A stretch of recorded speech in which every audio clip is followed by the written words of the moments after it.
La forêt était silencieuse, trop silencieuse. L'agent Ethan Ward avait parcouru ces bois pendant des années, mais quelque chose, ce matin-là, sonnait différemment. À ses côtés, son partenaire canin, un berger allemand, nommé Ryder, se figea brusquement. Ses oreilles se dressèrent, son corps se tendit d'un coup. Puis, sans prévenir, il bondit vers un vieil arbre noueux, aboyant avec une urgence qu'Ethan n'avait jamais entendue chez lui. Quelque chose clochait terriblement. Au début, Ethan pensa que Ryder avait flairé un animal blessé. « Ryder, qu'est-ce qu'il y a, mon grand ?» demanda-t-il en s'approchant doucement. Mais il s'arrêta net lorsqu'il le vit. Une énorme excroissance boursouflée déformait le tronc, pulsant légèrement sous la lumière, filtrant à travers les branches, comme si quelque chose à l'intérieur respirait. La silhouette renflée semblait vivante et menaçante. Ryder ne cessait d'aboyer, de gratter, de gronder, comme s'il voulait arracher l'écorce lui-même. Ethan sentit un frisson lui grimper le long de la colonne. « Ce n'est pas normal !» murmura-t-il. Il dégaina son couteau de service. Une seconde d'hésitation. Puis il incisa le bois, et ce qui s'échappa de la masse le pétrifia sur place, le souffle coupé. Ce qui allait suivre allait bouleverser sa vie. Avant de plonger dans cette histoire, abonnez-vous et dites-moi, de quel pays regardez-vous cette vidéo ? Ça m'étonne toujours de voir jusqu'où voyagent de nos récits. La matinée avait pourtant commencé comme tant d'autres, calme, prévisible. Ethan avalait son café tiédi de commissariat en faisant défiler sur sa tablette le planning de patrouille en forêt. Ryder, fidèle comme une ombre, était assis à ses pieds, la queue tapotant le sol avec une impatience joyeuse. Ils travaillaient ensemble depuis 5 ans, et Ethan faisait davantage confiance aux instincts du chien qu'à n'importe quel équipement de son uniforme. Alors qu'il attrapait les clés du véhicule, la radio grésilla soudain, coupant le silence. Unité 12 répondait à un appel de randonneur, bruits étranges, possibilité d'animal blessé. Secteur 9, forêt de Hollow Ridge. Ethan s'immobilisa. Le secteur 9, ce n'était pas juste un coin isolé. C'était l'une des zones les plus anciennes de la forêt, pleine d'arbres épais, de chemins tordus et d'échos dérangeants. La plupart du temps, les signalements venant de là n'étaient que des illusions auditives. Mais la voix du standardiste semblait nerveuse, comme si quelque chose n'allait vraiment pas. Ryder s'était lui aussi raidi, oreille droite. « Toi aussi tu l'as senti, hein ?» murmura Ethan en accrochant le harnais du chien. Ryder poussa un grognement grave. Le trajet dura une 15aine de minutes. Mais plus il s'enfonçait sous la voûte dense des arbres, plus Ethan ressentait une lourdeur étrange dans l'air. Pas un oiseau, pas un bruissement. Même le vent semblait absent. Lorsqu'ils sortirent du véhicule, l'atmosphère se fit encore plus oppressante. Le rapport disait que la randonneuse avait entendu des sons provenant d'un vieil arbre creux, comme si quelque chose tentait d'en sortir. Ryder avançait prudemment, muscles tendus. Son trot d'habitude sûr devenait hésitant. Ethan sentit sa propre vigilance monter. Si Ryder était perturbé, ce n'était pas pour rien. Ils progressèrent sur un sentier étroit, leurs pas crissant sur les feuilles mortes. Plus ils s'enfonçaient, plus la lumière diminuait, avalée par les branchages antiques. L'air devint glacial, sans raison. Puis Ryder se figea complètement. Son corps perdit tout mouvement, pas un frémissement. Ethan sentit son cœur s'accélérer. « Qu'est-ce que tu vois, mon grand ?» Mais Ryder ne bougea pas. Son regard restait rivé sur un amas d'arbres colossaux au tronc torsadé. Alors Ethan l'entendit aussi, un bruit sourd, étouffé, venant de l'intérieur du bois. La respiration d'Ethan se bloqua dans sa gorge. Ryder grogna, un son guttural, ancestral, qui réveilla un instinct primaire chez Ethan. Le silence autour d'eux n'était plus juste étrange, il était hostile. « Qu'est-ce que tu sens ?» demanda-t-il à voix basse. Ryder fit quelques pas lentement, comme un prédateur approchant un danger invisible. Ethan suivit, la main posée sur la lampe torche accrochée à sa ceinture. L'air se refroidissait de plus en plus, pas comme dans une zone ombragée. Non, un froid artificiel, presque clinique, qui ne ressemblait à rien de naturel. Ryder adopta soudain une posture qu'Ethan connaissait trop bien, basse, tendue, la queue alignée avec la colonne. « Mode alerte ?» murmura Ethan. « Alors c'est là. » Un faible tapotement résonna, comme des ongles glissant sur du bois. Ethan tourna la tête si brusquement qu'il sentit sa nuque craquer. Rien, pas un mouvement. Mais Ryder se mit à gronder, montrant les dents. Sa cible, un immense chêne au tronc déformé.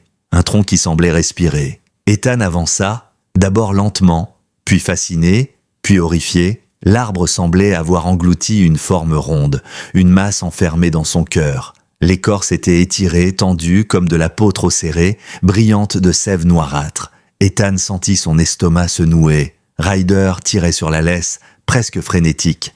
Le chien ne voulait pas attaquer. Il voulait secourir. « Montre-moi, mon grand !» Ryder aboya net, une seule fois. Ils s'approchèrent, plus près. Et plus la masse devenait visible, plus elle semblait pulsante. Ryder se mit à gratter, halter, gémir. L'air autour de la bosse était glacial. Ethan posa la main à quelques centimètres et un choc brutal lui traversa le bras. Quelque chose bougeait dedans. Sa radio ne captait plus rien. Le silence du secteur 9 avalait tout. « Très bien, on va t'ouvrir », souffla Ethan, autant pour lui-même que pour Ryder. Il leva son couteau. Ce qu'il allait découvrir allait transformer une patrouille banale en l'enquête la plus dérangeante de sa carrière. Ethan resserra sa prise sur le couteau, tentant d'ignorer la tension qui envahissait ses épaules. La forêt autour de lui semblait écouter, suspendue, comme si les arbres eux-mêmes attendaient qu'il fasse un geste de trop. Ryder, d'ordinaire si discipliné, tournait en rond, grognant, reniflant, revenant sans cesse à la bosse anormale du chêne. Ce n'était pas un simple instinct. Quelque chose dans cette excroissance appelait à l'aide, et le chien le ressentait avec une intensité presque douloureuse. Ethan reprit son souffle, approcha la lame et effectua une nouvelle incision plus profonde. Cette fois, l'écorce céda dans un craquement humide et une coulée de sève noire jaillit, plus épaisse, plus froide encore, dégageant une odeur métallique comme du sang mêlé à de la terre humide. L'odeur piqua ses narines et lui retourna l'estomac. Il recula d'un pas, le visage crispé, puis revint immédiatement vers la plaie baisante du tronc. Quelque chose remuait derrière la paroi interne, plus nette, plus affirmée qu'auparavant. Ryder aboya violemment, tirant sur sa laisse jusqu'à s'en étouffer presque, déterminé à atteindre le cœur du tronc. « Doucement !» souffla Ethan, même si son propre cœur battait à tout rompre. De l'autre côté du bois, la masse frémissait. Ce n'était pas un mouvement aléatoire, c'était une tentative. Une réponse, une supplique. Ethan passa la main contre la surface désormais ouverte du tronc. Sous ses doigts, l'intérieur vibrait, comme si quelque chose pressait contre la paroi. « C'est vivant !» murmura-t-il. Mais la phrase s'étrangla dans sa gorge, une pulsation, puis une seconde, comme le rythme affaibli d'un cœur minuscule.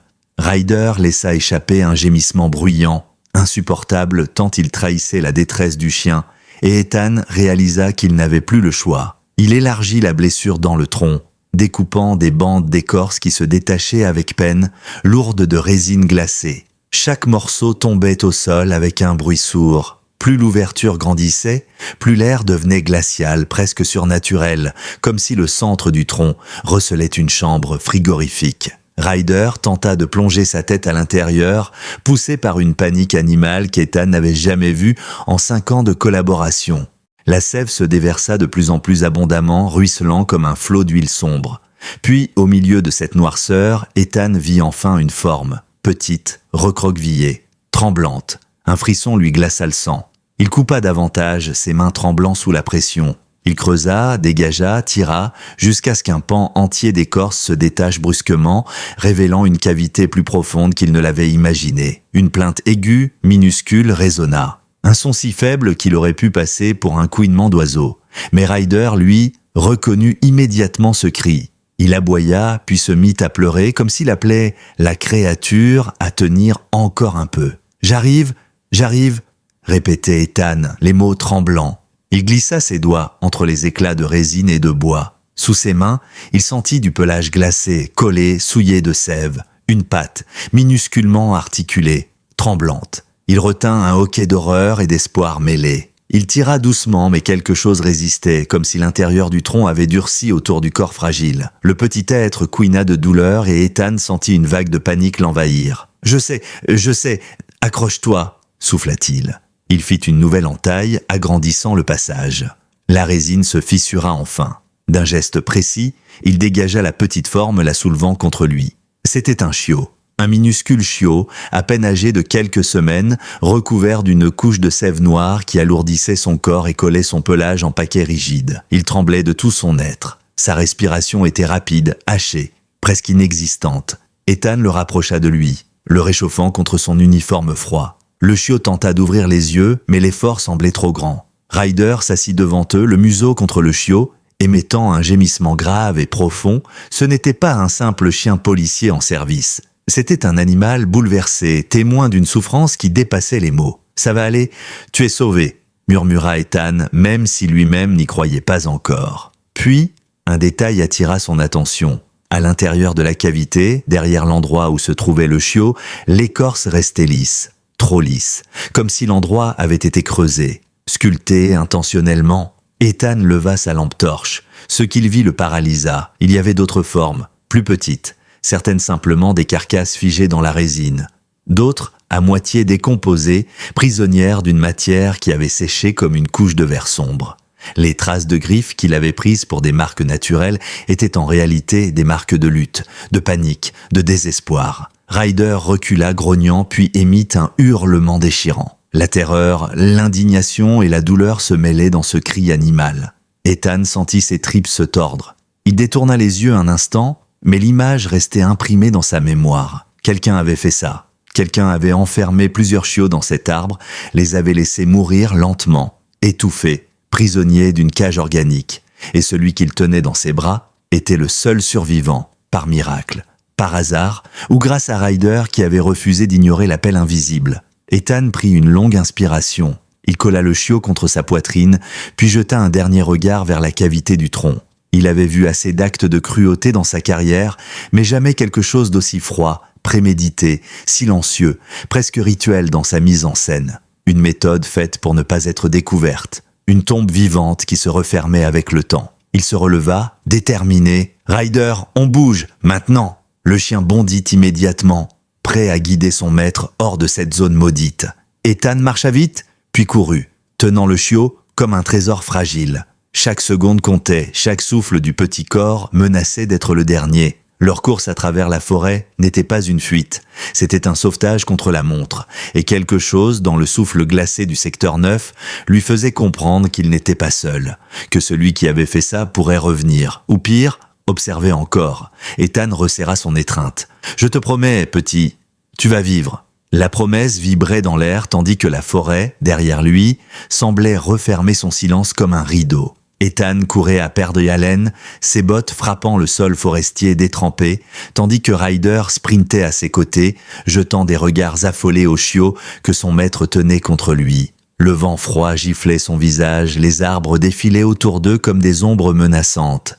Chaque respiration du chiot était un compte à rebours brut, un rappel que chaque seconde gagnée était peut-être une seconde de vie sauvée. Le petit corps tremblait faiblement contre sa poitrine. Ethan sentait la peau glacée du chiot, la maigreur de ses côtes, la faiblesse terrible de son souffle. Une fois que le mouvement s'arrêta presque entièrement, et Ethan trébucha en pensant l'avoir perdu. Mais une micro-contraction, un minuscule hoquet, lui indiqua qu'il respirait encore. Ryder fit un bond vers eux, gémissant, comme pour le pousser à accélérer. Lorsqu'ils atteignirent enfin l'orée de la forêt, la lumière du soleil les enveloppa brusquement, contrastant violemment avec l'obscurité étouffante du secteur 9. Le véhicule de patrouille se trouvait à quelques pas, mais à cet instant, il semblait encore à des kilomètres. Ethan ouvrit la porte d'une main tremblante, déposa le chiot sur la banquette et ouvrit le kit médical d'urgence. « Tiens bon, reste avec moi », murmura-t-il en enveloppant le chiot dans une couverture thermique. La petite tête tenta de bouger, s'affaissant presque aussitôt. Ryder monta dans le véhicule, collant son museau contre la couverture, ses yeux débordant d'inquiétude. Ethan démarra à toute vitesse, les pneus projetant des gerbes de terre. Il enclencha la sirène. Le moteur rugit, le paysage devint flou. Chaque virage était pris trop vite, chaque ligne droite avalée à toute allure. Ses doigts tremblaient sur le volant, mais son esprit restait lucide. Direction la clinique vétérinaire de Brookhollow, la plus proche. Il tenta la radio. « Centrale, ici unité 12. J'ai un chiot en détresse vitale, hypothermie sévère, détresse respiratoire. Prévenez la clinique de Brookhollow. » Un grésillement. Puis une voix hésitante, presque inaudible. « Unité 12, répétez. » La connexion faiblit, saturée par la distance et les interférences du secteur 9. Ethan frappa le tableau de bord du poing. « Tenez bon !» cria-t-il, autant pour le chiot que pour lui-même. Le chiot retomba dans un état semi-conscient. Sa respiration était si légère qu'Ethan devait, à chaque feu, poser 2 doigts sur son thorax pour sentir les micro-mouvements. Ryder pleurait doucement, incapable de détacher les yeux de la minuscule forme enveloppée. La route se déroulait comme un long tunnel d'angoisse. Ethan avala les derniers 6 kilomètres à une vitesse qu'il ne se serait jamais permis en temps normal. Enfin, il aperçut l'enseigne bleue et blanche de la clinique. Brooke Hollow, Veterinary Care, Dr. Helen Carver. Il freina brusquement. Avant même que le véhicule n'arrête complètement sa course, Ethan avait sauté dehors avec le chiot dans les bras. « À l'aide! J'ai besoin d'aide immédiatement !» cria-t-il en traversant les portes automatiques. Le hall s'immobilisa, puis 2 assistantes accoururent, saisissant des gants et préparant une table d'examen. « Posez-le ici, quel âge a-t-il? Depuis quand est-il dans cet état ?» Ethan déglutit. « Je l'ai trouvé emprisonné dans un tronc d'arbre, coincé dans une cavité. Il était recouvert de résine. Je ne sais pas combien de temps. » Les assistantes échangèrent un regard choqué, puis se mirent au travail. Ryder s'assit juste à côté de la table, regard fixé sur le chiot, refusant qu'on le repousse. La docteure Carver arriva en hâte. Une femme énergique, la cinquantaine, lunettes rondes, l'air à la fois ferme et profondément humain. « Montrez-moi la petite créature. » Elle examina le chiot avec précision, palpant les côtes, vérifiant la température corporelle, l'état des muqueuses, la respiration. Son expression se fonça au fur et à mesure. Hypothermie extrême, sévère déshydratation, ingestion probable de résine, il n'aurait pas survécu beaucoup plus longtemps. Elle releva les yeux vers Ethan. « Vous avez fait plus que ce qu'on aurait pu espérer. Mais je dois être honnête, il est dans un état critique. » Ethan sentit sa gorge se serrer. Ryder poussa un gémissement déchirant comme s'il comprenait tout. Les minutes suivantes furent un enchaînement presque hypnotique d'actions vétérinaires. Fluide tiède injecté lentement par voie intraveineuse, masque à oxygène minuscule, bain d'eau tiède pour décoller la résine de la peau sans provoquer d'hypothermie supplémentaire, monitorage cardiaque. Ethan assistait à la scène, impuissant, les poings serrés. Ryder ne quittait pas des yeux le chiot, prêt à bondir si quelqu'un semblait trop brusque. La docteure Carver s'approcha du policier. « Je dois vous poser une question et j'ai besoin que vous soyez précis. Comment exactement étiez-vous amené à cet arbre ?» Ethan raconta tout. L'appel de détresse, le silence inquiétant du secteur 9, la bosse pulsante, les bruits étouffés, les griffures à l'intérieur du tronc. Pendant qu'il parlait, le visage de la vétérinaire se décomposait peu à peu. « Agent Ward, dit-elle finalement, les arbres ne piègent pas des animaux vivants. Et la résine que vous décrivez, ce n'était pas de la résine naturelle. Ça ressemblait davantage à un agent de scellement synthétique. Quelqu'un a préparé cette cavité. Quelqu'un y a placé ces chiots vivants pour les laisser mourir, lentement. » Ethan sentit son sang se glacer. « Donc ce n'était pas un accident ? » ?»« Non, c'était intentionnel, méthodique. » Ryder grogna, un grondement sourd venant du fond de sa cage thoracique. Ethan posa une main sur sa tête mais ne tenta pas de le calmer. Il ressentait exactement la même colère. La docteure Carver continua. « Ce chiot n'aurait pas dû survivre ? Vous êtes arrivé à la seconde près. » Elle regarda Ryder. Lui aussi, un bip régulier retentit. Le cœur du chiot, bien qu'encore faible, montrait un rythme légèrement plus stable. L'espoir, fragile, mais réel. « On va faire de notre mieux, » dit la vétérinaire. « Laissez-nous quelques heures. » Ethan hocha la tête. Il posa une dernière fois la main sur le petit corps enveloppé, effleurant doucement son front minuscule. « Tiens bon, petit, je reviendrai te voir. » Lorsque Ryder et lui sortirent de la salle, la colère qu'il ressentait n'avait plus rien d'abstrait. Elle avait un visage, celui d'un être humain capable d'actes que même la nature n'aurait jamais imaginés. « On va retrouver celui qui a fait ça, Ryder. » Ryder répondit par un aboiement net, déterminé. Ce n'était pas une promesse, c'était un serment. Ethan et Ryder quittèrent la clinique à la tombée du jour, mais chaque pas qui les éloignait de la petite salle de soins leur donnait l'impression de laisser derrière eux quelque chose d'essentiel. Le soleil descendait lentement derrière les collines, projetant des ombres longues et déformées sur le parking désert. Ryder marchait près d'Ethan, la tête levée vers lui, comme s'il attendait des réponses que même son maître n'avait pas encore. Ethan s'arrêta près du véhicule de patrouille, posa ses mains sur le toit froid et laissa sa respiration sortir en un nuage tremblant. Il était policier depuis plus de 10 ans. Il avait vu de la négligence animale, de la maltraitance, des erreurs tragiques. Mais ce qu'il venait de découvrir dans cet arbre, c'était autre chose. Ce n'était pas seulement cruel. C'était calculé, préparé, comme un rituel macabre conçu pour passer inaperçu. Ryder posa sa patte contre la portière, le fixant avec une intensité troublante. « Je sais, mon grand, » murmura Ethan. « C'est pas fini. On va devoir retourner là-bas. » Le chien répondit par un bref jappement, déterminé. La nuit approchait, Mais Ethan n'avait aucune intention d'attendre. Ils retournèrent vers la forêt de Hollow Ridge, utilisant les dernières lueurs du jour pour regagner rapidement le secteur 9. Le silence, cette fois, ne semblait plus simplement étrange. Il paraissait hostile, chargé d'une présence invisible qui planait entre les branches. Comme si la forêt se souvenait de ce qu'ils avaient découvert. Ils arrivèrent à l'endroit où tout avait commencé. Le chêne déformé se dressait devant eux, sinistre silhouette tordue, ses fissures suintant encore de sève noire. L'entaille que l'agent avait pratiquée était béante, exposant l'intérieur du tronc comme une blessure ouverte. La cavité semblait plus sombre qu'avant, plus profonde, presque vivante. Ryder s'approcha lentement, museau bas, corps tendu. Il renifla le sol, puis la base du tronc, décrivant des cercles nerveux. Au bout de quelques secondes, il se figea. Sa queue se raidit, sa tête se redressa. Il venait de capter quelque chose. « Quoi ? Qu'est-ce que tu sens ?» demanda Ethan en s'accroupissant. Ryder gratta le sol, révélant une parcelle de terre fraîchement retournée, juste à côté du chêne. Ethan se mit à creuser avec ses mains gantées. La terre était meuble, manifestement déplacée récemment. Très récemment. En quelques secondes, il dévoila une cordelette fine, imbibée du même produit résineux retrouvé dans l'arbre. Puis une seconde, puis une troisième, toute coupée, toute renforcée par un matériau semblable à de la colle industrielle. Quelqu'un avait attaché les chiots avant de les glisser dans la cavité. L'idée seule fit naître une brûlure violente dans la poitrine d'Ethan.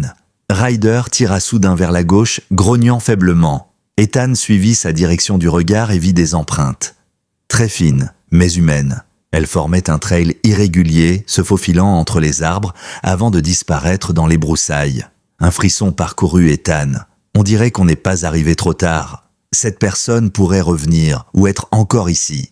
Ryder renifla les empreintes puis leva la tête comme s'il tentait de percevoir une odeur dans l'air. Ethan observa la forêt autour d'eux.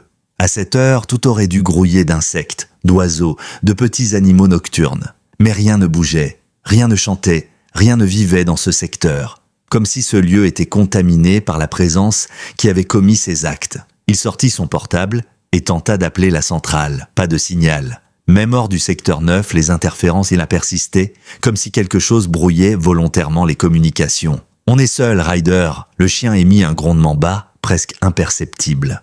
Ethan continua d'examiner l'arbre. Dans la cavité, les restes figés de plusieurs chiots demeuraient incrustés dans la résine, témoins silencieux d'une souffrance qui dépassait les mots. Il détourna le regard un instant, mais une étincelle étrange attira son attention. Sur la paroi, juste au-dessus de l'endroit où il avait extrait le survivant, de fines gravures apparaissaient sous la lumière de sa lampe. Elles étaient légères, presque effacées, mais suffisamment distinctes pour révéler une intention. Pas des coups de griffes, pas des fissures naturelles, des marques humaines, tracées avec une pointe, peut-être un couteau, peut-être un outil, 3 symboles, 3 lignes verticales et une 4e barrée en travers. Un décompte. Ethan sentit son souffle se bloquer. Ce n'était pas un simple acte de cruauté, c'était un rituel répétitif. Quelqu'un comptait ses victimes. Il leva les yeux vers Ryder. Il y en avait au moins 4, et Timber était le 5e. Le chien frémit en entendant le nom du chiot, comme s'il comprenait. Ethan reprit la trace. On suit les empreintes. Ils avancèrent lentement dans la forêt. Les empreintes humaines devenaient sporadiques, difficiles à suivre. Mais Ryder prenait le relais, son museau frôlant le sol, ses muscles vibrant d'attention. Le chien se transforma en pisteur acharné, tirant Ethan de plus en plus profondément dans la partie obscure de Hollow Ridge. Les arbres semblaient se rapprocher les uns des autres, leurs troncs formant un corridor sinueux qui s'enfonçait dans un cœur encore plus sombre de la forêt. Ryder s'arrêta brusquement devant un amas de branches brisées. Ethan balaya la zone avec sa lampe. Son faisceau s'arrêta sur un objet inattendu, un petit gant, enfantin, imbibé de résine noire. Son cœur manqua un battement. Ce n'était pas un gant de travail, pas un gant d'adulte, un gant d'enfant, petite taille, couleur passée, un motif d'étoile presque effacé. Ryder grogna reculant d'un pas, comme si l'objet dégageait une odeur qu'il détestait. Ethan se baissa lentement, ramassa le gant du bout des doigts. Il dégageait la même odeur froide, chimique, que la cavité de l'arbre. Le même matériau noirâtre avait séché dessus en fines couches. « Ça veut dire quoi ça ?» murmura-t-il. Un bruit soudain éclata derrière lui. Un craquement sec. Une branche qu'on écrase. Ethan et Ryder se retournèrent d'un même mouvement. « Qui est là ?» cria l'agent, sa main se rapprochant instinctivement de son arme. Ryder montra les crocs. La forêt, immobile, semblait retenir son souffle. Puis, un murmure presque inaudible glissa entre les arbres. Un son qui n'aurait jamais dû se trouver ici. Un rire d'enfant. Le rire résonna une seconde fois, plus net, plus distinct, presque trop clair pour être un simple écho. Ethan sentit chaque poil de sa nuque se dresser.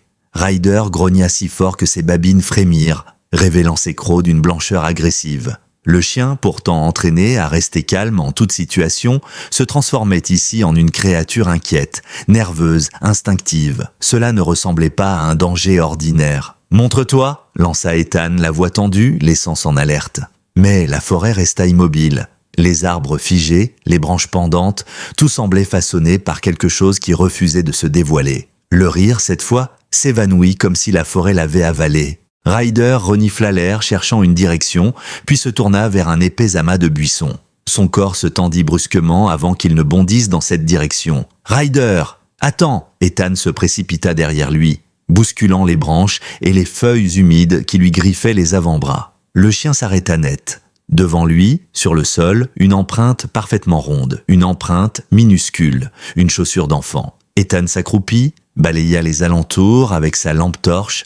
Il en trouva une seconde, puis une troisième, mais quelque chose clochait. Les empreintes ne s'enfonçaient pas dans le sol. Le terrain était meuble, humide, boueux. Pourtant, aucune empreinte ne s'enfonçait réellement, comme si celui qui les avait laissées était trop léger, ou comme s'il n'avait pas de poids. Un frisson parcourut l'échine d'Ethan. « C'est impossible », murmura-t-il.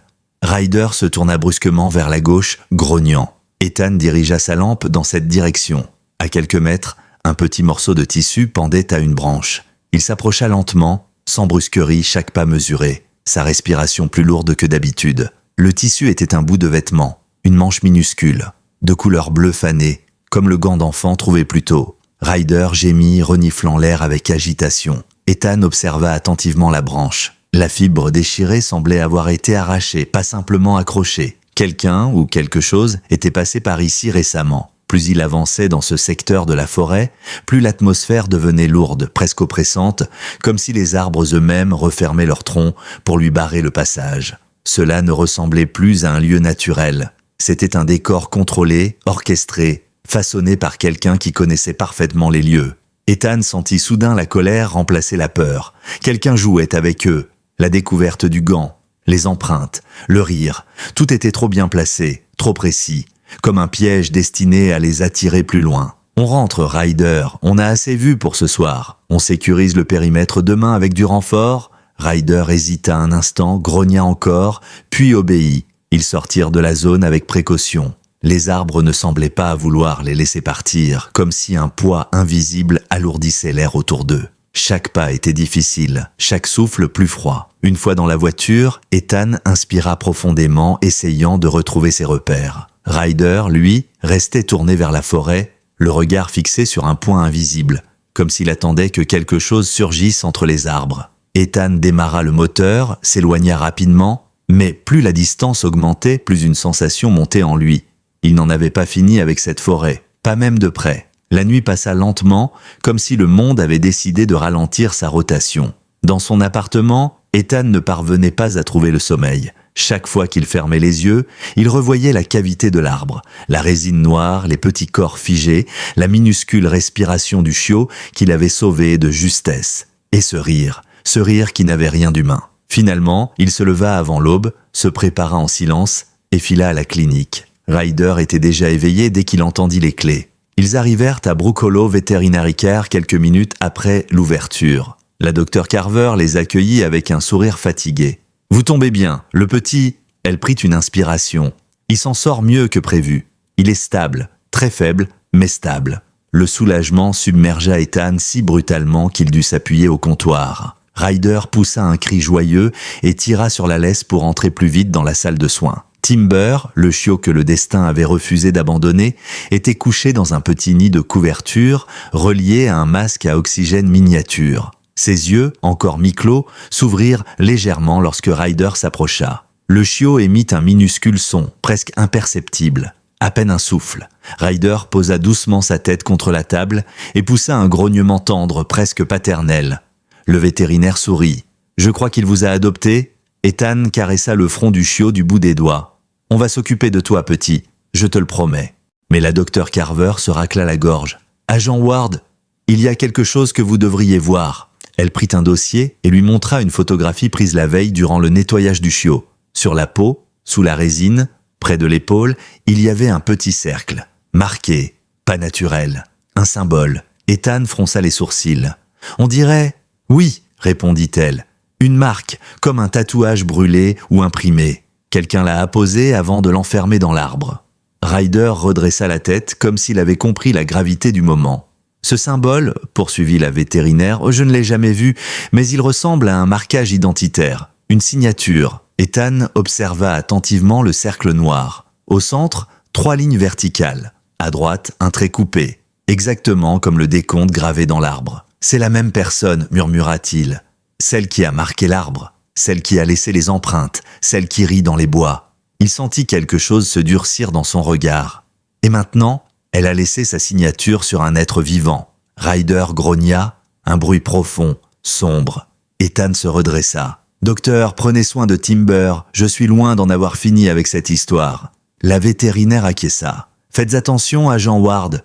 Celui qui a fait ça n'est pas quelqu'un de normal. » Ethan sortit de la clinique, Ryder dans son sillage, et leva les yeux vers la forêt au loin. « On retourne là-bas, et cette fois, on creuse plus loin. » Ils reprirent la route de Hollow Ridge, Ryder debout sur la banquette, le regard fixé tout droit comme s'il sentait déjà ce qui les attendait. Mais avant d'atteindre le secteur 9, l'agent reçut une notification sur son téléphone. Une image, une photo, envoyée d'un numéro inconnu. Ethan sentit son cœur se glacer. C'était une photo du chêne. Leur chêne, prise il y a moins de 2 heures, et sous l'image, 4 mots, « Tu as pris le mien ». Ethan resta immobile, le téléphone encore dans sa main, comme si son cerveau refusait de traiter ce qu'il voyait. Ryder, sentant la crispation soudaine de son maître, émit un grognement sourd. L'écran continuait d'afficher la photo du chêne mutilé, prise sous un angle que seul quelqu'un se trouvant sur place aurait pu capturer. La lumière semblait récente, filtrée par un soleil encore bas. L'image avait été prise à l'aube.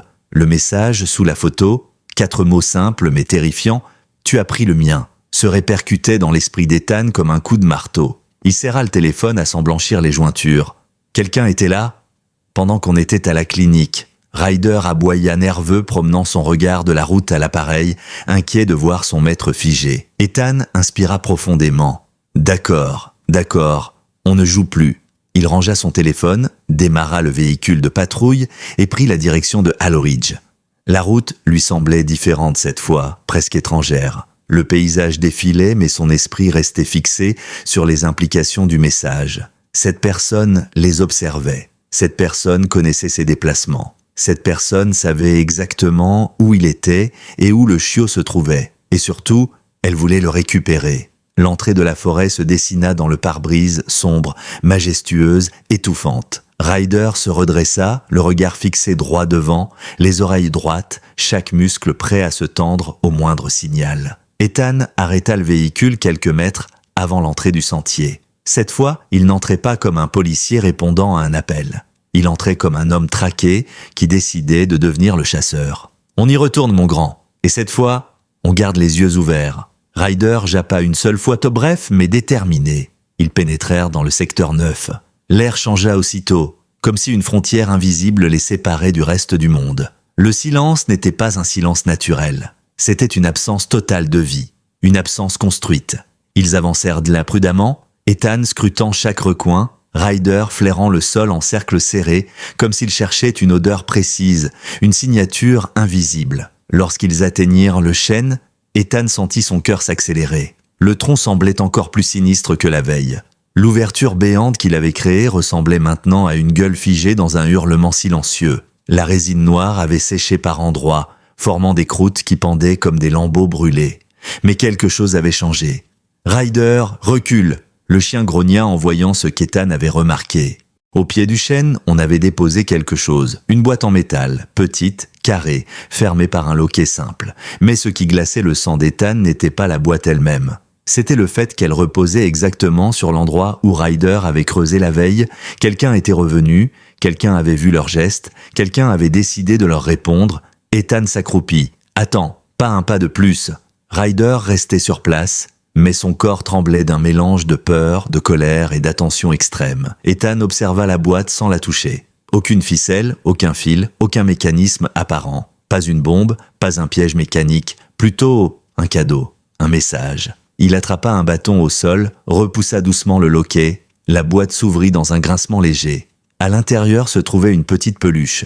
Une peluche d'ourson, vieillie, usée, déchirée à plusieurs endroits, et imbibée du même matériau noirâtre que celui retrouvé sur les chiots. Ryder recula en couinant comme si l'objet dégageait une odeur écœurante. Ethan sentit une sueur froide couler dans son dos. Ce n'était pas tout. Sous la peluche, il y avait un morceau de papier plié, parfaitement propre, comme si son auteur avait pris soin de manipuler la boîte sans jamais la salir. Ethan déplia le papier. Une phrase était inscrite, d'une écriture nette et régulière, presque enfantine dans la forme. « Tu ne devais pas ouvrir l'arbre ?»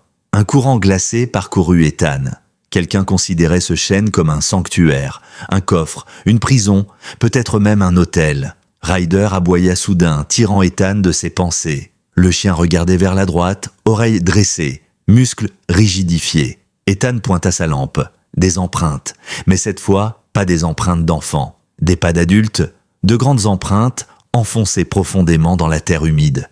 Ethan suivit la trace du faisceau. Elle s'éloignait du chêne, mais pas en ligne droite. Elle tournait en arc de cercle autour du tronc, comme si la personne avait tourné autour pour observer. Et l'empreinte la plus récente indiquait que la personne était restée plantée là, droite comme une statue, à seulement quelques mètres du tronc, probablement pendant qu'Ethan et Ryder sauvaient le chiot. « Bordel, on était observés !» Ryder s'agitait, tirant la laisse vers les empreintes. Il voulait suivre.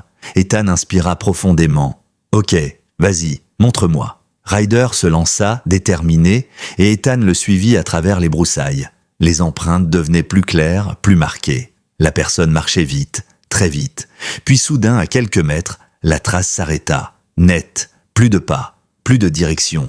Comme si la personne s'était littéralement volatilisée. Ethan tourna sur lui-même, cherchant du regard une issue, une branche cassée, une trace de tissu. Mais rien, le sol était intact. Ryder jappa sévèrement, comme s'il refusait d'admettre que la piste puisse s'arrêter là. C'est pas logique. Il aurait dû laisser au moins une direction.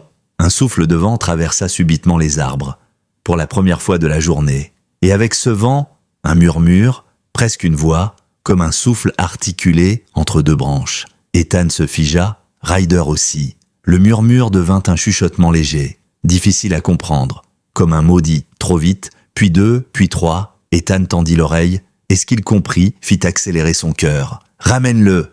Ryder se mit à aboyer furieusement, tourné vers un point précis entre deux troncs. Ethan pointa sa lampe. Il n'y avait personne, rien, mais quelque chose observait. Et ce quelque chose voulait Timber. Ethan sentit alors un choix se dresser devant lui, brutal, immédiat, sans échappatoire. Continuer à traquer cette présence maintenant au risque de tomber dans un piège ou revenir au chiot, protéger l'innocent qu'il avait sauvé, celui que quelqu'un voulait reprendre. La voix chuchotée flottait encore dans sa tête. « Ramène-le !» Ethan serra la mâchoire. « Par-dessus mon cadavre !» Ryder aboya comme un coup de tonnerre, approuvant la décision de son maître. Ils se retournèrent pour quitter la forêt. Mais derrière eux, le rire d'enfant retentit à nouveau. Cette fois plus proche, beaucoup plus proche. Le rire, cette fois, n'avait plus rien d'un écho lointain ou d'un souvenir porté par le vent. Il était proche, très proche, si clair que l'air sembla en vibrer. Ryder bondit d'un coup, se plaçant devant Ethan, queue basse, muscles hérissés, grognements grondant dans sa gorge. Le chien fixait un point précis entre deux troncs des massifs, là où l'ombre était si compacte qu'on aurait juré qu'elle avalait la lumière. Ethan braqua sa lampe torche.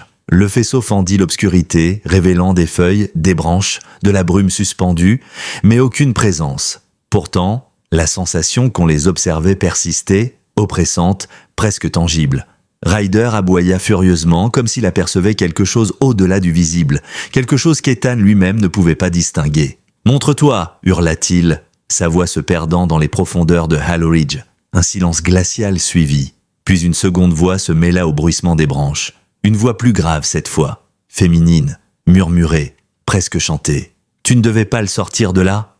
Ethan sentit son souffle se bloquer. C'était la même voix qu'il avait entendue plus tôt, étouffée par le vent. Mais maintenant, elle était limpide, présente, vivante, Ryder recula d'un pas puis se retourna brusquement vers Ethan, comme s'il voulait le pousser à bouger, à courir, à s'échapper. Quelque chose approchait. Il ne savait pas quoi, mais il savait que ce n'était pas humain, pas complètement, du moins. Ethan ne chercha plus à comprendre. « On se casse, maintenant !» Ils se mirent à courir à travers les arbres, fendant les branchages à toute allure. Le sol semblait se dérober sous leurs pas. Les racines émergeaient à l'instant exact où ils tentaient de les éviter. La forêt, comme un organisme vivant, tentait de ralentir leur fuite. Ryder prenait de l'avance, se retournant toutes les 2 secondes pour s'assurer qu'Ethan suivait. Mais alors qu'ils approchaient du bord du secteur 9, un bruit assourdissant retentit. Un craquement, un déchirement, comme si un arbre entier venait d'être arraché du sol derrière eux. Ethan se retourna à mi-course. Le chêne monstrueux, celui où Timber avait été enfermé. Il tremblait, pas les branches, pas le feuillage, le tronc. Le cœur même de l'arbre vibrait, comme si quelque chose ou quelqu'un se réveillait à l'intérieur. « C'est pas possible !» murmura Ethan, paralysé quelques secondes. Ryder revint vers lui attrapa la manche d'entre ses dents, tira violemment. « Ok, j'arrive !» Ils quittèrent enfin la limite du secteur 9. Dès qu'ils franchirent le seuil invisible, l'atmosphère changea brutalement. Le vent revint, les feuilles se mirent à bruire, les oiseaux avaient recommencé à chanter, comme si la forêt normale reprenait ses droits. Comme si ceux qui vivaient dans le secteur 9 n'avaient aucun pouvoir en dehors de son territoire. Ethan atteignit le véhicule essoufflé, tremblant, le cœur battant si fort qu'il crut qu'il allait exploser. Ryder sauta immédiatement à l'intérieur mais ne s'assit pas. Il regardait à travers la vitre, le museau froissé, les oreilles pointées vers l'obscurité qu'il venait de fuir. Ethan démarra aussitôt, les mains moites, l'esprit encore secoué. Il accéléra sur la route sinueuse, sans un mot. Ryder restait debout, fixant la forêt jusqu'à ce qu'elle disparaisse complètement derrière eux. Ils roulèrent directement vers la clinique. Ethan sentait son ventre se tordre. Le message, le rire, la voix, l'arbre vibrant. Et surtout, la menace sous-jacente. Tu as pris le mien. Et si cette personne, ou cette chose, cherchait déjà à récupérer Timber? Lorsqu'il entra dans la clinique, le bâtiment semblait étrangement calme. Trop calme. L'accueil était désert, les lumières tamisées, une odeur de désinfectant flottait, mais quelque chose était différent. Ryder se mit à grogner en entrant, les oreilles rabattues. « Docteur Carver ?» appela Ethan. Rien, aucun bruit de pas, aucun chariot, aucun assistant vétérinaire. Son cœur se serra. Il se précipita vers la salle d'observation où Timber était censé se trouver. La porte était entr'ouverte. Ryder devança Ethan, entrant d'un bond. Il aboya violemment. Ethan poussa la porte, et son sang se glaça. La pièce était en désordre complet, les instruments renversés, les couvertures au sol, les tiroirs ouverts, comme s'il y avait eu une lutte. Ryder renifla partout, tirant sur chaque drap, chaque recoin, cherchant frénétiquement Timber. Le petit lit où le chiot reposait était vide. Ethan sentit sa gorge se nouer. Non, mais au centre de la table, posé soigneusement, se trouvait un objet qu'il reconnut instantanément. Une petite peluche, le même ourson, celui trouvé dans la boîte au pied du chêne. Et attaché autour du cou de la peluche, un ruban imbibé d'une résine noire, la même que sur les chiots, la même que sur l'arbre. Ryder poussa un hurlement que l'agent n'avait jamais entendu auparavant, ni chez cet animal, ni chez aucun autre. Un hurlement de deuil, de rage, de terreur.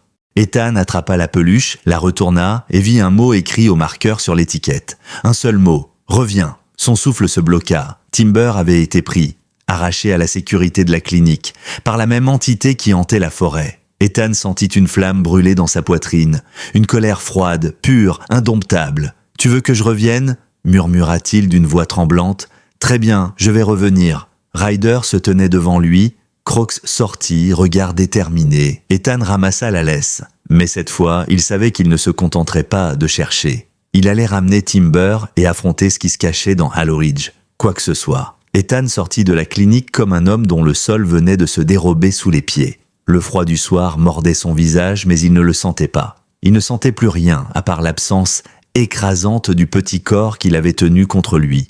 Quelques heures plus tôt, Timber n'était plus là, enlevé, arraché à la vie alors qu'il venait tout juste d'y revenir. Ryder, lui, n'avait pas bougé d'un pouce. Il fixait l'entrée de la clinique, grognant faiblement, comme si la simple odeur des événements le dégoûtait. Ses oreilles tremblaient à peine, signe d'une tension si profonde qu'elle aurait pu exploser à tout instant. Ethan s'accroupit près de lui. « On va le retrouver, d'accord? Je te le promets. Je le retrouverai, même si je dois retourner dans cet enfer. » Ryder leva les yeux, et dans ce regard brûlait une détermination farouche. Il posa sa patte sur la main d'Ethan, un geste presque humain. Le message était clair, il était prêt. Ethan se releva. Son souffle formait un nuage dans l'air froid. Il regarda la peluche imbibée de résine qu'il tenait encore dans sa main. Cette chose les narguait. Elle était devenue une signature, un avertissement et une invitation à la fois. « Très bien, murmura-t-il. Tu veux que je revienne? Alors j'arrive. » Sur la route vers Hollow Ridge, Ethan conduisait comme dans un tunnel. Ses pensées s'entrechoquaient. Aucun suspect, aucun témoin, aucune trace tangible si ce n'est ce rire d'enfant, cette voix féminine, ces symboles, cette forêt vivante. Ce qu'il affrontait n'avait rien de normal, il en était désormais certain. Et pourtant, Timber était bien réel. L'enlèvement était réel. La menace était réelle. Il devait agir. Rapidement, Ryder, sur la banquette arrière, tournait en rond, incapable de se poser. Il grognait à chaque fois qu'Ethan passait devant un arbre. Il savait exactement où ils allaient et ce qui les attendait. La forêt se dressa devant eux, immense et oppressante, comme un mur noir prêt à les engloutir. Les phares du véhicule éclairèrent le début du sentier, sans parvenir à dissiper l'obscurité qui semblait avaler la lumière. « On y retourne, mon gars ?» Ryder aboya une fois, un aboiement sec, prêt à en découdre. Ethan prit son arme, sa lampe torche, et serra les poings. Il sentait son cœur battre contre ses côtes, lourd comme un tambour de guerre. Mais plus la peur montait, plus la rage la recouvrait. Une rage froide et pure. Personne n'avait le droit de torturer des animaux, personne n'avait le droit d'enlever un chiot. Et surtout, personne n'avait le droit de s'attaquer à ce qui était désormais sous sa protection. Ils pénétrèrent dans Hollow Ridge. Tout changea instantanément. Le vent disparut, la température chuta, les oiseaux cessèrent de chanter. Même les insectes semblaient avoir fui, comme si la vie entière retenait son souffle. Ryder se mit à pister immédiatement. Il reniflait le sol, faisait de larges cercles, revenait vers les empreintes laissées plus tôt, puis repartait plus profond dans la forêt. Il avait trouvé une piste, celle qui les mènerait à Timber ou à la créature qu'il avait pris. « Vas-y mon grand, montre-moi !» Ryder accéléra, Ethan derrière lui, les branches se refermant autour d'eux comme un piège organique. Plus ils s'enfonçaient dans la forêt, plus l'atmosphère devenait lourde, pesante. Ethan sentait comme une pression derrière ses tempes, comme si quelque chose lui broyait lentement le crâne. Puis Ryder s'arrêta net. Devant eux, au milieu d'une clairière circulaire, se dressait un arbre. Un autre arbre, plus mince que le chêne d'origine, mais d'une forme tout aussi déformée. Une bosse, une excroissance, une cavité scellée par cette même résine noire. Le souffle d'Ethan se coupa. Non. Timber. Il se précipita vers le tronc, mais Ryder grogna furieusement. Le chien lui barra la route. Ethan comprit immédiatement. Ce n'était pas le même arbre. La résonance n'était pas la même. La forme était différente. Ce n'était pas une prison. C'était un signal. Quelqu'un voulait qu'il suive cette piste. Quelqu'un avait préparé un chemin, un jeu macabre. Ethan observa le sol. Des symboles étaient gravés dans la terre. Des flèches, des marques, des traces de pas qui zigzaguaient dans des directions impossibles. Une spirale énorme dessinée dans le sol comme un rituel tracé à la main. « Tu te fous de moi ?» Il se retourna, observant les arbres autour de lui. Cette clairière n'existait pas auparavant, il en était certain. La disposition était trop parfaite, trop symétrique et trop théâtrale. Ryder tira soudain sur la laisse. Le chien avait capté quelque chose, une odeur, une direction. À gauche, ils s'élancèrent. Les arbres devinrent plus hauts, leurs branches entrelacées formant presque un tunnel. Le sol semblait plus humide, plus froid. Les racines vibraient sous leurs pas. Puis, un son déchira le silence. Un gémissement, faible, minuscule, mais réel. Ethan sentit son cœur bondir. « Timber !» Ryder se mit à courir, ses pattes effleurant le sol, son corps tendu vers l'avant. Ethan le suivit, trébuchant presque tant sa hâte le dominait. Les gémissements se firent plus forts, plus pressants. Ils étaient proches. Ils débouchèrent dans une seconde clairière, plus petite. Et là, en plein centre, Ethan crut que ses jambes allaient se dérober. Timber était là, étendu, tremblant, mais vivant. Le chiot était attaché à une racine épaisse, comme ligoté par une main invisible. Ses pattes frémissaient, ses yeux s'ouvrirent en voyant Ethan. Un petit couinement s'en échappa. Ryder accourut vers lui, mais fut stoppé par quelque chose. Un bruit, un mouvement, une présence derrière eux. Ethan se retourna lentement. Entre les arbres, à une dizaine de mètres, se tenait une silhouette, immobilisée, parfaitement droite, trop immobile, une femme, ou ce qu'il restait d'une femme. Son visage était partiellement recouvert de résine noire. Son œil gauche semblait scellé. Son bras droit tremblait légèrement comme si elle était suspendue à des fils invisibles. Ethan recula instinctivement. Ryder gronda, prêt à attaquer. La femme inclina la tête. « Tu ne comprends pas, Yeko » dit-elle, sa voix étrangement douce. « Il ne t'appartient pas. Rien ne vous appartient ici. » Ethan serra les poings. « Ce chiot n'est pas à toi. Je le reprends. Maintenant. » La femme sourit. Un sourire cassé. Inhumain. « Tu n'aurais jamais dû ouvrir l'arbre. » Elle leva un doigt. Et alors, les arbres autour d'eux commencèrent à bouger, à respirer, à les encercler. Ryder bondit. Ethan leva son arme. Le piège se refermait. Les arbres se refermaient autour d'eux comme les parois d'un piège vivant. Ethan eut l'impression que les troncs avançaient réellement, lentement, presque imperceptiblement, mais suffisamment pour lui donner la sensation d'être pris au piège dans une cage organique. Les racines serpentaient au sol, se rapprochant de ses pieds, avec une lenteur volontaire comme des doigts, cherchant à l'agripper. Ryder se plaça immédiatement en position de défense, pattes écartées, corps bas, grognement féroce. Timber, attaché à la racine au centre de la clairière, gémit, sa petite poitrine se soulevant rapidement, paniqué. Le chiot sentait le danger. Et contrairement à Ethan, il savait que ce danger avait déjà frappé une fois. La femme face à eux demeurait immobile, mais quelque chose dans son corps vibrait, une pulsation légère, un tremblement qui n'avait rien d'humain. La résine noire qui couvrait une partie de son visage semblait respirer à sa place, se dilatant doucement comme un second poumon. « Qui êtes-vous » demanda Ethan, sa voix étrangement calme malgré le chaos qui montait autour d'eux. « Qu'est-ce que vous faites ici » La femme inclina la tête, un mouvement lent, presque mécanique. « Je suis la gardienne, la forêt garde ce qu'on lui offre. Ce que vous avez repris ne devait pas sortir. Ce chiot n'est pas un sacrifice ?» cracha Ethan, sa colère dépassant sa peur. « Vous n'aviez aucun droit. » La femme esquissa un sourire triste, ou peut-être nostalgique. « Tu ne comprends pas encore, mais tu comprendras. » Lui, dit-elle en désignant Timber d'un geste lent, devait retourner à la terre avec les autres. Ethan leva son arme. « Je vous jure que si vous touchez encore à ce chien, » elle rit, un rire qui n'avait rien de chaleureux, un son déformé, fissuré. « Ce n'est pas moi qui choisis, c'est l'arbre, c'est lui qui prend, c'est lui qui donne. » Elle posa sa main contre un tronc à sa droite. La résine noire s'étala sur l'écorce comme une tache vivante, s'étirant en ramifications sinueuses. Les arbres bougèrent à nouveau, cette fois sans ambiguïté. Les branches craquèrent, les feuilles frémirent, les troncs se rapprochèrent de réellement, comme poussés par une force invisible. Une racine surgit du sol à quelques centimètres de la bottine d'Ethan. « On dégage !» cria-t-il à Ryder. Il tira brusquement sur la laisse, mais Ryder ne suivit pas. Le chien se tenait entre Timber et la femme, décidé à défendre le chiot jusqu'au bout. Lorsque l'une des racines tenta de se refermer autour du petit corps de Timber, Ryder bondit avec une violence fulgurante, plantant ses crocs dans le bois vivant. Le cri qui s'échappa de la racine ne ressemblait en rien à un son naturel. Ryder recula surpris. L'arbre avait hurlé. La femme serra les dents. « Retenez-le. Il n'est pas prêt. Il n'a pas encore été marqué. » Ethan sentit une rage brûlante envahir sa poitrine. Ce n'était pas qu'une fanatique, pas qu'une meurtrière. C'était quelqu'un qui utilisait les arbres comme s'ils étaient vivants. Ou pire, comme s'ils obéissaient. « Ryder, avec moi !» Ethan se jeta vers Timber, profitant de la confusion.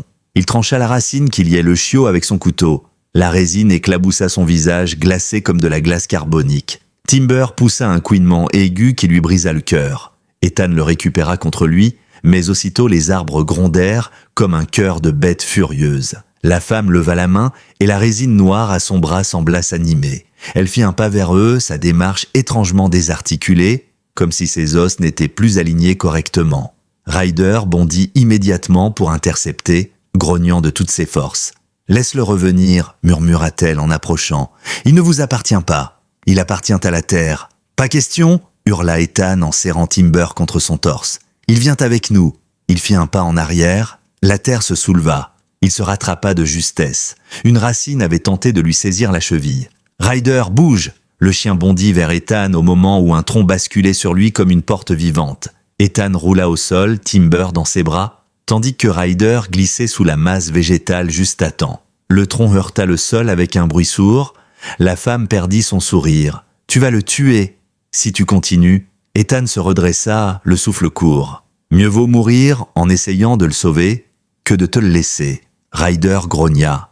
Timber tremblait, mais il respirait. La femme fit alors quelque chose qui glaça Ethan. Elle ferma les yeux. Un mouvement parcourut toute la forêt autour d'eux. Les branches tressaillirent, le sol vibra, la brume se densifia. Un chant grave, presque guttural, monta des profondeurs du bois. Les arbres se rapprochèrent, les troncs se courbèrent, les racines s'agitèrent. Ethan réalisa avec horreur que la forêt entière se soulevait contre eux. « Ryder, cours !» Il sprinta. Ryder aussi. La femme hurla, un cri qui semblait venir du fond de ses entrailles. « Ramène-le !» Les arbres frappèrent le sol autour d'eux, les racines jaillissaient comme des serpents. Ethan esquiva, trébucha, se redressa. Timber geignait, pressé contre son torse. Ryder se battait pour ouvrir un chemin, mordant les branches, sautant par-dessus les racines, poussant Ethan quand il flanchait. Ils coururent ainsi pendant ce qui sembla une éternité. Puis soudain, la barrière invisible du secteur 9 fut franchie. Le vent revint, les arbres se figèrent, la brume s'évapora, le chant cessa net. Ethan s'écroula à genoux, haletant, le corps tremblant. Ryder se posta immédiatement devant lui, tourné vers les ombres du secteur 9, prêt à défendre son maître et Timber. Pendant un instant, tout fut silencieux. Puis depuis l'intérieur de la forêt, un dernier murmure s'éleva, une voix féminine, lointaine mais claire. « Tu ne pourras pas le protéger, il reviendra, il revient toujours. » Ethan sentit son sang se glacer. Ryder grondait, prêt à retourner au combat. Ethan caressa la tête du chiot. Timber ouvrit faiblement les yeux. « Je te protégerai, peu importe ce que c'est. » Mais au fond de lui, il savait que la femme n'avait pas menti. Ce n'était pas fini. Timber avait été marqué et la chose dans la forêt reviendrait le chercher. Ethan resta agenouillé pendant un long moment, le souffle court, incapable de détourner les yeux du mur d'obscurité que formaient les arbres de Hollow Ridge. Derrière cette frontière invisible, les choses avaient cessé de bouger, mais leur présence, elle, demeurait. On aurait dit que la forêt retenait encore son souffle, attendant patiemment le moment où il ferait un faux pas pour s'emparer de Timber à nouveau. Ryder grommelait faiblement, le poil hérissé le long du dos. Il tournait autour d'Ethan et du chiot comme un loup protégeant sa meute d'une menace qu'il ne pouvait pas encore combattre. Ethan caressa doucement Timber, essayant de calmer son propre cœur qui battait trop vite. Le chiot gémit, terrifié, mais vivant. « C'est fini, pour l'instant », murmura-t-il, plus pour se rassurer lui-même que pour les deux animaux. Il se releva difficilement, ses jambes tremblant encore de la course effrénée. Ryder se plaça à sa droite, Timber contre son torse, et ensemble, ils rejoignirent le véhicule. Mais même à l'intérieur, les mains sur le volant, Ethan ne parvenait pas à effacer de son esprit la voix qu'il avait entendue. Cette voix qui semblait connaître Timber mieux que lui. Cette voix qui avait promis son retour. « Il revient toujours ?» Ces mots tournaient dans sa tête comme un engrenage brisé. Ils roulèrent en direction de la clinique une nouvelle fois, mais cette fois, Ethan n'avait aucune intention d'y laisser le chiot. Il ne savait pas encore où ils iraient, ni comment ils allaient le protéger, mais une chose était claire, Timber ne serait plus jamais en sécurité sans eux. Ryder, sur le siège arrière, reniflait Timber avec douceur. Le chiot semblait se calmer à son contact, comme si la simple présence du grand berger allemand suffisait à lui rappeler qu'il n'était plus seul dans cet enfer. Ethan gara la voiture à l'écart de la clinique, reprit le chiot dans ses bras et entra par la porte arrière. La docteur Carver, encore sous le choc de l'enlèvement, accourut en les voyant passer le seuil. « Mon Dieu, vous l'avez retrouvé ?» Elle posa une main sur sa bouche, incapable de cacher son soulagement. « Ethan, Qui a fait ça ?» Ethan secoua la tête. « Pas maintenant, je vous l'expliquerai. Mais on doit vérifier une chose. » Il déposa Timber sur la table d'examen. « Regardez ses signes vitaux. Vérifiez s'il a quelque chose de nouveau, une marque, une blessure, tout ce qui n'était pas là ce matin. » La vétérinaire acquiesça, attrapa ses gants, ausculta le chiot attentivement. Ses gestes tremblaient légèrement, encore sous tension. Ryder restait à côté d'Ethan, ne quittant pas Timber des yeux. Après quelques minutes, la docteur Carver se redressa. Son visage était pâle. Il n'a rien physiquement d'alarmant, enfin rien qui n'était pas déjà présent. Mais elle avala difficilement sa salive. La marque, celle que je vous avais montrée sur la photo, le petit cercle avec les lignes, son regard se planta dans celui d'Ethan. Elle est plus nette qu'avant, beaucoup plus nette, comme si elle avait été réactivée. Ethan sentit son estomac se tordre. Réactivée ? Par quoi ? La vétérinaire secoua la tête, dépassée. Je n'en sais rien, mais ce symbole, il n'est pas normal, il n'est pas naturel. On dirait une sorte de sceau. Ryder grogna doucement, comme s'il comprenait que quelque chose avait suivi Timber hors de la forêt. Ethan se passa une main sur le visage. « Docteur, est-ce qu'il est en danger immédiat? Pas sur le plan médical, mais... » Elle prit une longue inspiration. « Je crois que quelqu'un essaye de le récupérer. Et si ce symbole réagit? Cela veut dire que le lien n'est pas rompu. Le lien. » Le mot résonna lourdement dans l'esprit d'Ethan. Timber n'était pas seulement un chiot pris au hasard, il avait été choisi, marqué, offert, et maintenant arraché à ce destin par Ethan et Ryder. Quelqu'un voulait le récupérer, quelqu'un ou quelque chose voulait ramener Timber à l'arbre, et il reviendrait tant qu'il n'aurait pas réussi. Ethan inspira profondément et prit Timber dans ses bras. « Je le ramène chez moi, il sera avec nous. Pas question que je le laisse ici, même une minute. » La vétérinaire acquiesça. « Faites attention, Ethan. Je ne sais pas ce qui se passe là-bas dans cette forêt, mais ce n'est pas humain.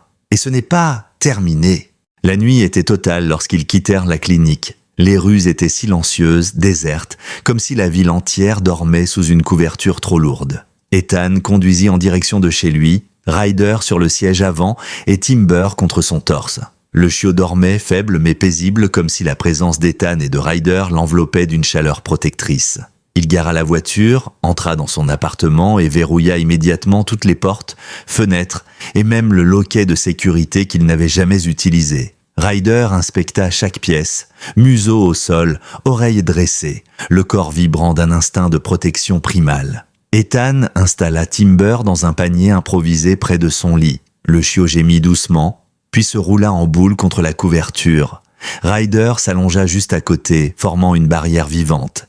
Ethan resta debout, observant les deux animaux. La fatigue tombait sur lui comme une vague violente, mais son esprit refusait de s'arrêter. La femme dans la forêt, les arbres vivants, la résine, la marque, le message, le rire, la voix, tout cela se mélangeait, formant un puzzle dont chaque pièce semblait plus cauchemardesque que la précédente. Soudain, un bruit, un craquement léger, à peine audible. Dans le salon, Ryder se redressa immédiatement, grognant. Timber ouvrit les yeux, paniqué. Ethan attrapa son arme, avança prudemment, son souffle contrôlé. Il atteignit le salon, lampe torche braquée vers l'avant. Rien, silence total. Il recula, puis il s'arrêta net. Sur le mur, juste au-dessus de la fenêtre, un mot venait d'apparaître, écrit en résine noire, lente, coulante, vivante, un seul mot. Bientôt. Ethan sentit son sang se glacer. Ryder aboya furieux, prêt à bondir. Timber gémit, cherchant le contact.